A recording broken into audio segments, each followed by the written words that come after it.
ایک اور 80 سالہ درخت جو کہ ایک دل کے ہسپتال میں پچھلے 80 سال سے کھڑا تھا،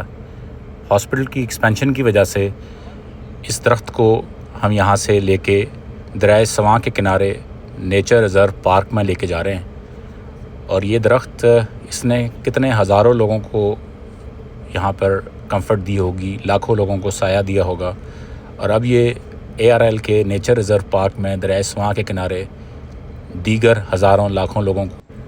اس کے لیے پہلے ہم سائٹ کا جائزہ لیتے ہیں، اس کے بعد جہاں شفٹنگ کرنی ہے اس جگہ کا جائزہ لیتے ہیں، درخت کی ہم پروننگ کرتے ہیں، اس کو ٹرمنگ کرتے ہیں تاکہ اس کو ٹرانسپورٹ کیا جا سکے۔ اس کے بعد اس کو ہم اینٹی فنگل اور اس کے بعد ہلدی کی ٹریٹمنٹ کرتے ہیں، اس کے بعد سٹیمز کو اوپر سے کور کر دیتے ہیں اور جہاں جہاں زخم آتے ہیں وہاں پر اس کی مرہم پٹی بھی کرتے جاتے ہیں۔ اس کے بعد ہم اس کو اگلے پروسیس میں اس کو شفٹنگ کا مرحلہ آتا ہے۔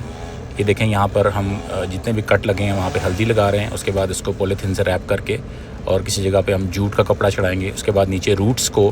ہم جب روٹس کو اٹھائیں گے اس روٹس کو بھی ہم اس طرح سے ٹریٹمنٹ کر کے اس کو کور کریں گے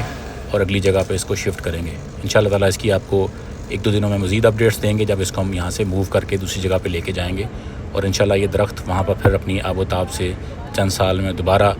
ایسے ہی جیسے کہ پہلے سایہ دے رہا تھا ویسے ہی کھڑا ہو جائے گا، اور یہ درخت اب یہاں سے انشاءاللہ تعالیٰ اپنی نئی جگہ پر موو کر جائے گا۔